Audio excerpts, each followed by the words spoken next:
నేను చూశాను. కవిత రాసిన వారు మోహన్ ఋషి. ఎదురవుతుంటారు కొందరు, చిటికిన వేలుతో సిలువను ఎత్తేవాళ్ళు. చిటికిన వేలుతో సిలువను ఎత్తేవాళ్ళు. చిరునవ్వులతో చీకట్లను తరిమి తరిమి తన్నేవాళ్ళు. సమయాలకు సౌరభాన్ని అద్దేవాళ్ళు. సంభాషణను సమ్మోహితం చేసేవాళ్ళు. పరిచయాన్ని ప్రపంచం చేసేవాళ్ళు. సామీప్యాన్ని సందర్భంగా మలిచేవాళ్ళు. జీవితాన్ని ఉత్సవం చేసేవాళ్ళు. సామీప్యాన్ని సందర్భంగా మలిచేవాళ్ళు. జీవితాన్ని ఉత్సవం చేసేవాళ్ళు. ఇదే భూమి మీద కళ్ళలోకి సూటిగా చూసేవాళ్ళు. చెత్త మనుషుల చెవుల్లో సీసాలు పోసేవాళ్ళు. మాటల్లో మట్టి ముద్దకు ప్రాణం పోసేవాళ్ళు. ఆగమనంతోనే ఆత్మీయులయ్యేవాళ్ళు. వీడ్కోలుతో జీవితం పైన ఆశను పెంచేవాళ్ళు.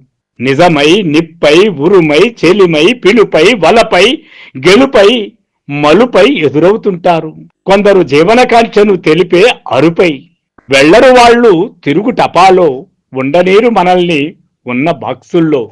నిజమై, నిప్పై, ఉరుమై, చెలిమై, పిలుపై, వలపై, గెలుపై, మలుపై ఎదురవుతుంటారు కొందరు జీవనకాంక్షను తెలిపే అరుపై.